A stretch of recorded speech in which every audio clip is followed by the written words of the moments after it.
Tremblement de terre, assassinat politique, pauvreté extrême, corruption. La misère d'Haïti semble sans fin et ça ne date pas d'hier. Pendant des années, les coffres du pays ont été systématiquement pillés sous la dictature sanguinaire des Duvalier. Mais grâce aux Pandora Papers, on a peut-être trouvé une cachette d'argent qui pourrait aboutir entre les mains d'héritiers au Québec.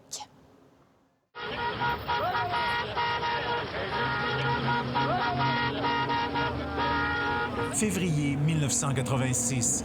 Après 28 ans d'une dictature qui a fait des milliers de victimes en Haïti, le régime de terreur des Duvalier s'effondre. Jean-Claude Duvalier, lui, arrive à un peu passé 3 heures à l'aéroport, conduit, il est au volant, c'est une BMW blanche, sa femme est à ses côtés. Jean-Claude Duvalier, chassé du pouvoir sous la pression populaire, s'enfuit vers la France au milieu de la nuit. Mais il ne part pas les mains vides. Selon les autorités haïtiennes, plus de 120 millions de dollars américains auraient été détournés des coffres de l'État, dont des dizaines de millions avec l'aide de son ministre des Finances, Franz Merceron. On parle de millions et de millions de dollars qui disparaissent.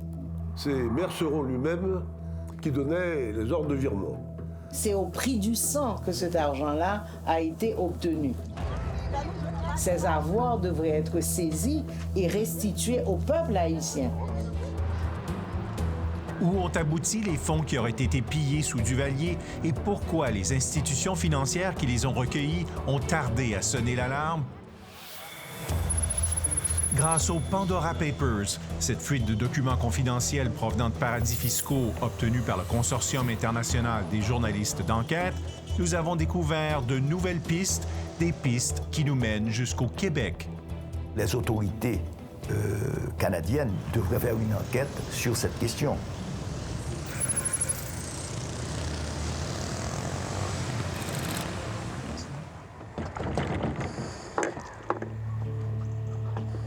Le long des côtes de la Bretagne, en France, l'avocat d'origine haïtienne Jacques Salès se rappelle des efforts qu'il a déployés pour aider son pays d'origine à obtenir justice. Maître Salès pratiquait le droit à Paris lorsque la nouvelle de la chute du régime Duvalier a fait le tour du monde. J'avais tellement espéré le départ de Duvalier, et voilà qu'il s'en va. Et je me suis dit, qu'est-ce que je peux faire tout en restant à Paris? Peut-être pourrais-je offrir mes services pour essayer de récupérer une partie des fonds. Les règnes de François Duvalier et de son fils Jean-Claude, qui se sont tour à tour nommés présidents à vie, n'ont pas seulement été marqués par la terreur des tontons macoutes et les graves violations des droits de la personne. La corruption était au cœur du régime. Les fonds publics d'Haïti, un des pays les plus pauvres de la planète, ont été siphonnés par ses dirigeants dont le train de vie, lui, était loin d'être austère, comme en témoigne le mariage fastueux de Duvalier. Voulez-vous prendre comme épouse? Il y avait 5000 invités qui ont mangé du caviar et bu du champagne, alors que la note des festivités atteindra les 3 millions de dollars. Quand on pense à Haïti, on pense... En entrevue avec le journaliste Pierre Nadeau à l'époque, Jean-Claude Duvalier a fait fi des rumeurs de corruption qui circulaient déjà. On a aussi dit que la famille, votre famille, a amassé des sommes fabuleuses qu'elle a placées dans des comptes ailleurs en Suisse. Est-ce que le président Duvalier est un homme riche? Je ne pense pas. Disons que nous pouvons vivre décemment. Je pense que les gens ignorent tout à fait quels sont les sacrifices que j'ai dû consentir. Selon un rapport rédigé après la chute du régime par le ministre de la Justice d'Haïti, François Saint-Fleur, les Duvalier se sont livrés à un pillage systématique de la caisse publique. Pour amasser son butin, Jean-Claude Duvalier aurait eu l'aide de son ministre des Finances, Franz Merceron. D'après le rapport Saint-Fleur, Merceron a autorisé des millions de dollars en transferts provenant du Trésor public et des sociétés d'État haïtiennes, comme la Régie du tabac et la loterie, vers des comptes liés aux Duvalier. Franz Merceron était au cœur des décisions du régime, selon l'historien montréalais d'origine haïtienne, Franz Voltaire. Il devient parmi ce qu'on a appelé à l'époque les super-ministres, et c'était eux qui gouvernaient vraiment. Et lui, il était effectivement, vous savez, qui gouverne les finances, gouverne réellement. Donc, il a été celui qui pouvait mettre en place des réseaux de corruption. Franz Merceron a été vraiment un architecte de l'organisation des crimes financiers. Danielle Magloire est une militante de longue date pour les droits de la personne en Haïti. C'était un des potentats du régime et celui qui a organisé de manière systématique la spoliation du trésor public. Selon le rapport Saint-Fleur, Franz Merceron était à la fois bénéficiaire et pourvoyeur des fonds amassés par les Duvalier et leurs complices. Selon le rapport, il aurait joué un rôle pivot et aurait contribué au détournement de près de 60 millions de dollars américains. On ne parle pas de cacahuètes, on parle de millions et de millions de dollars qui disparaissent et on voit des dizaines de courriers signés Merceron autorisant tous ces virements. Vers la fin du régime, des manifestations populaires ont fait chanceler la dictature. Jean-Claude Duvalier a remanié d'urgence son cabinet. En Haïti, le président Jean-Claude Duvalier a procédé au cours de la nuit au limogeage de 4 super-ministres d'État considérés comme des hommes forts de son cabinet. Franz Merceron a été démis de ses fonctions ministérielles, mais Duvalier l'a nommé ambassadeur d'Haïti aux Nations Unies à Genève. Un poste d'où Merceron pouvait gérer les capitaux du régime Duvalier en Suisse, selon un tribunal suisse. Il y a des fonds certainement qui ont été déposés en France, peut-être beaucoup plus en Suisse, ou au Luxembourg, beaucoup plus à Panama. Monsieur Duvalier, une déclaration. Monsieur Duvalier! À la chute du régime, c'est Franz Merceron et son oncle qui ont aidé à négocier l'exil du dictateur vers la France. On l'aperçoit ici accompagnant Duvalier et son épouse à leur arrivée à Grenoble. Donc c'est lui qui va s'occuper un peu de leur installation en France et c'est lui qui négociera certainement avec les Américains et les Français le séjour des Duvalier en France. Si les rumeurs de corruption circulaient depuis longtemps, ce n'est qu'après le départ de Duvalier que l'ampleur du pillage a pu être constatée. On a découvert que Duvalier avait un château dans la région parisienne, dans le Val d'Oise, qu'il avait acheté pour plusieurs millions de francs. On avait découvert que les Duvalier étaient propriétaires à la Trump Tower d'un appartement, qu'il avait acheté un yacht qui se trouvait dans un des ports de Floride. On avait la facture, etc. Qu'il avait acheté une Ferrari. Il y avait les factures, etc., etc. Les enquêteurs ont aussi retracé un appartement acheté par Franz Merceron à Paris, où s'est installé l'ancien ministre des Finances. Je sais qu'il a acheté un bel appartement dans un quartier de Paris, rue Guinemer. La rue Guinemer est une des rues les plus chères de Paris. Aujourd'hui, un appartement comme ça, rue Guinemer, coûterait entre 5 et 10 millions de dollars.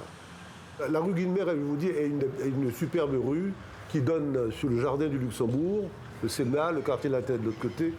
Merceron, c'était un jeune professionnel qui était d'une famille ancienne, qui était à l'aise, mais ce n'était pas une famille richissime. Ce n'était pas une famille de millionnaires. Certainement pas. En 1993, Franz Merceron a accordé une entrevue à Michaël Jean, qui était alors journaliste à Radio-Canada. Il a admis qu'il y a eu des fonds du Trésor haïtien envoyés à l'étranger, mais il n'a accepté aucune responsabilité.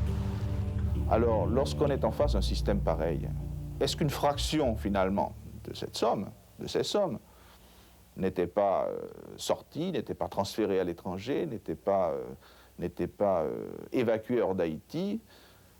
Certainement. J'ignore combien, et c'est bien là le problème. Puis Merceron a nié avoir empoché quoi que ce soit. C'est grotesque, c'est faux. Et puis je vous rappelle une chose quand même. Le régime Duvalier a duré 30 ans. J'ai été ministre 3 ans. Alors pourquoi moi plutôt que les autres? Aujourd'hui, Jacques Salès reste incrédule devant les arguments soulevés par Franz Merceron à l'époque.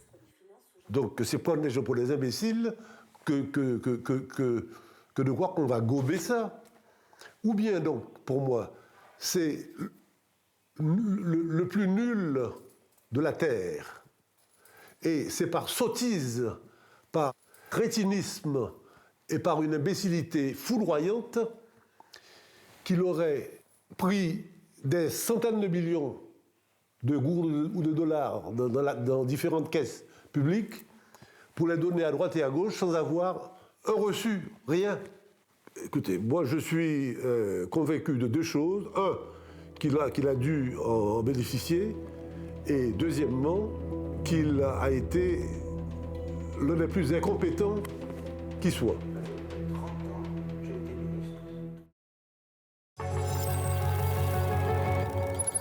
Il y a plusieurs Haïtiens au Québec qui ont souffert de la dictature Duvalier et qui ne savent pas que pendant longtemps, à Montréal, a vécu la femme d'un ancien ministre corrompu du gouvernement de Bébé-Doc. Et c'est avec cette nouvelle piste que notre enquête a pris une autre tournure.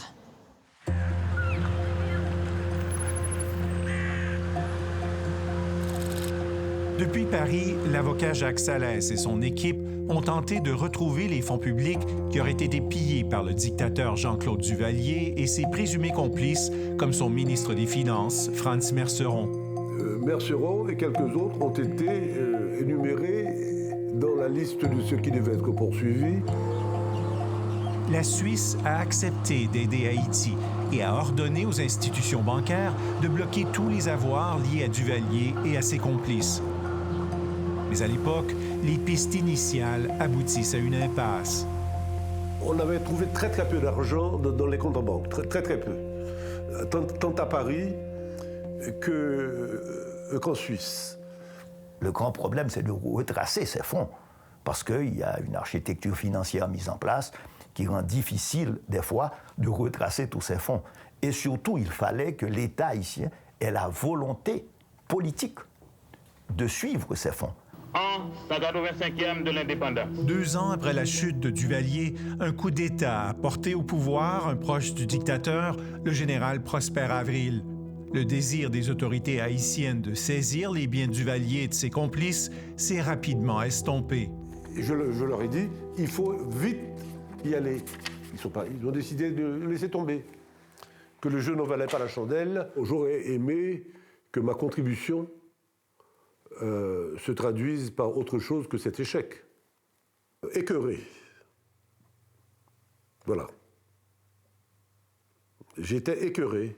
Personne n'avait intérêt à le faire. Je veux dire, d'abord, le gouvernement qui a succédé à Jean-Claude Duvalier est issu de la mouvance même des Duvalier, puisque c'était des militaires qui avaient tous collaboré avec le régime. Pendant ce temps-là, Jean-Claude Duvalier, lui, menait une belle vie dans le sud de la France, en toute quiétude. Que nous faisons nous-mêmes directement sur les chantiers. Quant à Franz Merceron, il a lancé une entreprise de travaux publics en Guyane et a placé discrètement des fonds dans des paradis fiscaux. Une première piste apparaît dans la fuite de documents confidentiels SwissLeaks, obtenus par le journal Le Monde. En 1992, à la succursale privée de la banque HSBC de Genève, un compte a été ouvert au nom d'une société incorporée au Panama. Selon la fuite, HSBC connaissait l'identité des véritables bénéficiaires du compte. Il s'agissait de Franz Merceron et de son épouse, Muriel Beauchamp, une Québécoise. Elle est née au Québec, elle est québécoise, elle est canadienne-française, comme on dit. Elle a été d'abord l'épouse d'un promoteur immobilier qui était Willy Lamotte. Et plus tard, elle est devenue et s'était établie avec Franz Merceron. En 2005, la tragédie a frappé la famille Merceron. L'ancien ministre de Duvalier est mort subitement en se rendant vers sa résidence de Paris.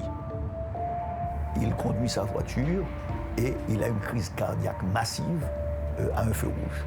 Donc c'est une mort un peu comme le personnage, c'est-à-dire c'est une vie de roman aussi, hein.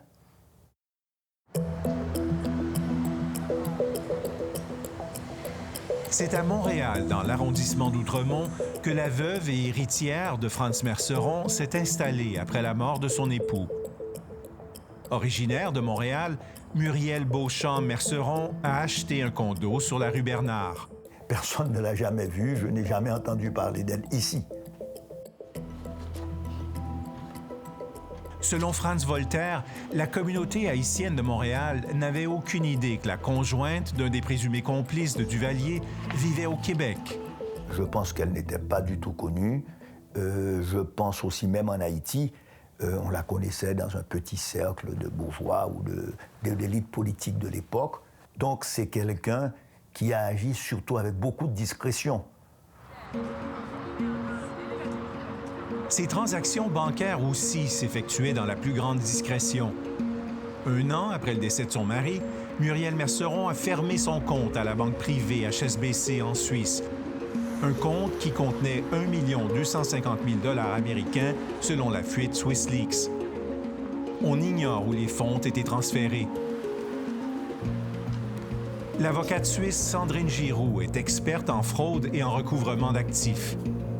Maintenant, on peut se poser la question où se trouve le reste des fonds qui ont été prétendument spoliés, parce que les chiffres qu'on a par rapport à Duvalier et puis Merceron sont bien plus importants. Grâce à la récente fuite des Pandora Papers, nous avons découvert une nouvelle piste qui nous mène à Anguilla, un paradis fiscal des Caraïbes. La fuite révèle que Muriel Merceron a fait incorporer à Anguilla en 2008 une société écran appelée Dolomite. Selon un document confidentiel provenant du cabinet Overseas Management Company qui a géré Dolomite à Anguilla, l'origine des fonds détenus par la société proviendrait d'un héritage. Nous avons montré ces documents à Martin Kenny, un avocat canadien spécialisé dans la fraude et le recouvrement d'actifs. Si on vous demande d'où provient tout votre argent et que vous cochez simplement la case « héritage », c'est complètement inadéquat, à moins que vous ayez des documents à l'appui. Ça prend des preuves. Simplement cocher la case « héritage », c'est pas sérieux. Le cabinet Overseas Management Company a obtenu une photocopie du passeport canadien de Muriel Beauchamp-Merceron afin de vérifier l'identité de sa cliente. Mais selon un document de la fuite, le cabinet n'aurait fait qu'une simple recherche sur Google et dans une base de données et n'a rien trouvé. Elle a donc été considérée à faible risque. Ils ne savaient pas à qui ils avaient affaire. Ils ont simplement accepté qu'elle était une femme avec une bonne somme d'argent provenant d'un héritage. Mais si on avait fait la recherche correctement, on aurait pu faire le lien avec son défunt conjoint. Le cabinet OMC a refusé de répondre à nos questions au sujet de Muriel Merceron. Dans un courriel envoyé au consortium des journalistes d'enquête, OMC assure qu'il maintient un programme de conformité solide, y compris des politiques et des procédures de vérification. Tous les acteurs économiques jouent un rôle essentiel dans ces transferts de fonds. Beaucoup respectent les règles. Il reste que certains essayent de prendre des raccourcis ou ne sont pas vigilants. Et je pense que des sanctions devraient être prises. La copie du passeport de Muriel Merceron qui se trouve dans les Pandora Papers a été certifiée par un avocat de Chambly au Québec, Maître Claude Leblanc. C'est Maître Leblanc qui a effectué par procuration l'achat du condo de la rue Bernard à Outremont pour Muriel Merceron. Il détenait aussi le rôle de protecteur d'une fiducie familiale des Merceron dans un paradis fiscal. Joint au téléphone, Maître Leblanc dit n'avoir aucun doute sur la légitimité des fonds de la famille Merceron. À ma connaissance, il n'y avait pas d'autres fonds que ceux qui provenaient d'héritage. Alors, puis moi, je ne suis pas en charge de la Gendarmerie royale du Canada. C'était surtout pas relié à quoi que ce soit d'haïtien. Parce qu'il ne faut pas oublier que M. Merceron, c'était un ingénieur civil de grand talent qui avait fondé une société très importante en France. Et quand vous dites que ça venait pas d'Haïti, est-ce que aviez-vous la preuve de ça? Saviez-vous d'où venaient les fonds? On n'a jamais de preuve d'un fait négatif. Monsieur Merceron était un gentilhomme jusqu'au bout des doigts. Il était, à ma connaissance, d'une honnêteté irréprochable.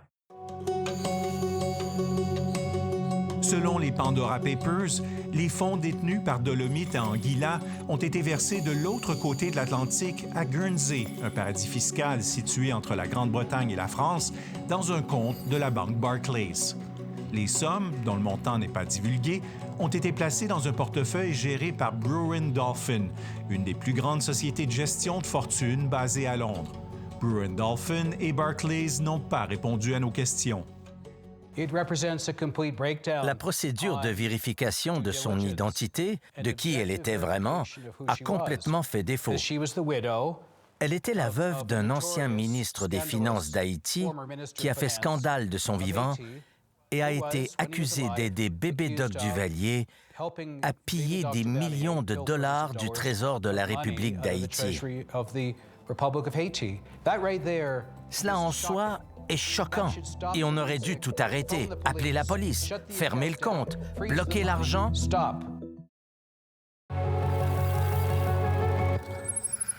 La Suisse a longtemps été la cachette préférée des dictateurs de la planète.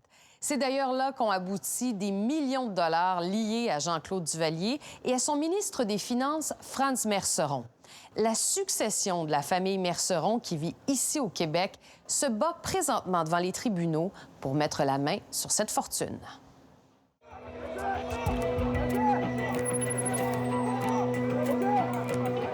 En 2011, après 25 ans d'exil en France, l'ex-président à vie Jean-Claude Duvalier a effectué un retour surprise en Haïti.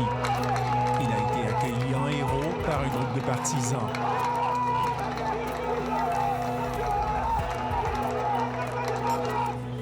Mais pour un très grand nombre d'Haïtiens, c'était la consternation, y compris pour la militante des droits de la personne, Danielle Magloire. Monsieur Duvalier débarque en janvier 2011 comme si de rien n'était, de manière parfaitement inopinée et avec arrogance. Peu de temps après son retour en Haïti, Jean-Claude Duvalier a été accusé de corruption et de détournement de fonds. Danielle Magloire a assisté aux audiences. Moi, c'est la première fois que je voyais Jean-Claude Duvalier face à quelques mètres là. Le fait qu'il ait dû répondre à des juges dans des tribunaux haïtiens, et ça, c'était extrêmement important. Duvalier a finalement dû faire face à la justice, mais qu'est-il arrivé de sa fortune placée à l'étranger? 6,5 millions de dollars américains ont été identifiés à la banque UBS en Suisse.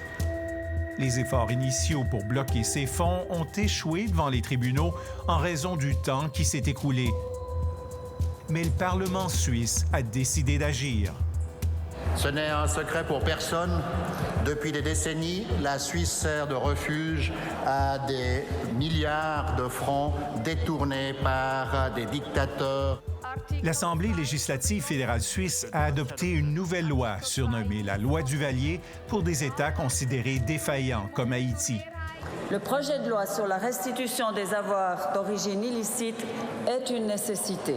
Cette loi devrait aussi permettre de résoudre enfin le cas Duvalier. Et la Suisse considérait que c'était dans son intérêt de ne pas laisser partir des fonds qui étaient notoirement d'origine illicite parce que ça aurait atteint la réputation financière de la Suisse. Quelques mois après l'entrée en vigueur de la loi, en 2011, la banque Crédit Suisse a signalé aux autorités l'existence d'un compte lié au défunt ministre des Finances de Duvalier, Franz Merceron, et à sa veuve, la Québécoise Muriel Beauchamp-Merceron. Crédit Suisse a dû payer une modeste amende pour avoir tardé à signaler l'existence de ce compte pourtant ouvert 10 ans plus tôt. L'amende de 20 000 francs est équivalente à 23 000 $ canadiens. 20 000 francs suisses pour une institution financière colossale comme Crédit Suisse, c'est une blague. Comment allez-vous inciter la direction d'une banque à se comporter de façon éthique, à vérifier ses clients et à empêcher les escrocs d'accéder au système bancaire si on ne lui impose pas des sanctions appropriées? Le banquier devrait en subir les conséquences lorsqu'il se trompe. Le compte des Merceron, qui contient plus de 6 millions de dollars américains, est bloqué par les autorités suisses depuis 2012. Pendant des années, Muriel Merceron a tenté de mettre fin aux procédures en alléguant que les fonds n'étaient pas d'origine criminelle. Elle a affirmé que les sommes en cause se trouvaient en Suisse avant que son conjoint ne devienne ministre et qu'elles proviendraient plutôt de sa fortune personnelle et de son premier mariage. C'est à la personne accusée de démontrer l'origine légale des fonds. Donc il y a une présomption d'origine illicite. Il faut pouvoir démontrer clairement quelle était l'origine de ces fonds. Une activité commerciale légitime, un don familial, une fortune personnelle acquise, mais vraiment avant d'avoir pris des fonctions politiques. Et je crois que c'est un des arguments avancés par la famille Merceron, mais ce n'est pas suffisant de simplement l'alléguer, il faut le prouver clairement. Le 13 janvier 2020, le département fédéral des finances suisses a ordonné la confiscation des fonds des Merceron pour les restituer à Haïti. Le lendemain de cette décision, Muriel Merceron est morte à Montréal à l'âge de 78 ans. Elle lègue son héritage à 4 de ses 5 filles. Son condo de la rue Bernard a été vendu il y a 1 an par sa succession pour la somme d'1 million de dollars. Sa fille Sabrina Merceron, qui est l'une des liquidatrices de la succession, a décliné notre demande d'entrevue. La succession conteste la confiscation des fonds bloqués en Suisse. À ce jour, aucune décision n'a encore été rendue par les tribunaux. Les allégations contre Franz Merceron en Suisse seraient sans fondement, selon l'autre liquidateur de la succession, l'avocat québécois Claude Leblanc. Monsieur Merceron n'était pas dans la manœuvre des fonds illégaux en Haïti. Tout relevait de Dieu, le président.